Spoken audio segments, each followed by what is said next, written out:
I really equate what we're doing in robotics to art, because you start with nothing. It's a blank canvas, and you have to come up with an original idea.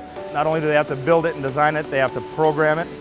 So it takes a lot of different skill sets.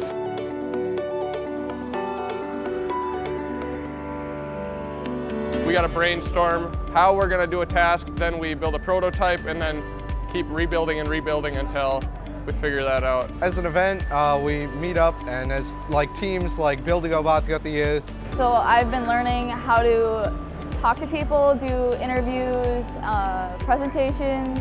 It's fun to meet other teams and collaborate with them, make friends with them. We've competed with and against teams from China.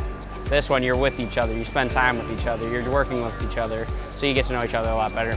And by the end, they're in there and they're popping out their wrenches and they're getting everything put together and they're in the code.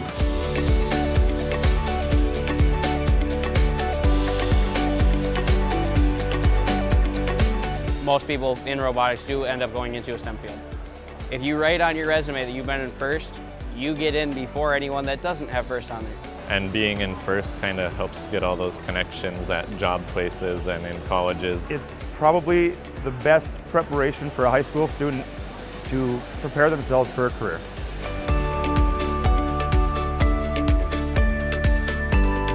NMRC has been a huge help for us. It's kind of like a coalition of all the northern Minnesota teams for robotics. It's the first conference in the state recognized by the Minnesota State High School League. We give our kids in northern Minnesota the opportunity to collaborate and work together, raising the bar for the northern Minnesota teams. We're way out in the boonies. We're the bog bots, so we're way out there. We have a very small team, so it's about 10 kids. You need resources and you need people who have done it before to help mentor. And that's the whole spirit of FRC. Schools should start a FIRST Robotics team because after students graduate, they want their students to be successful. I believe this is the best way to do it. It's a state sport in Minnesota, so it's really easy to go ahead and start one with your school. So a lot of schools are very supportive of it. There's an initial cost and a sustaining cost to the school. The payback that you get in student success, I think more than covers that. If you have industry people in your community, if you have technology companies in your community, they're usually very generous in giving their support.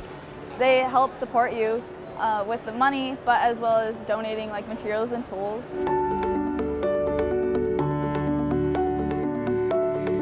You know how to work with a team, you've gone through the struggles, you've been outside the box. It's all those things that come with this program that are also in the workplace. And it's just really nice to have that support from your community, to know that people are seeing you and they know that you're doing something good.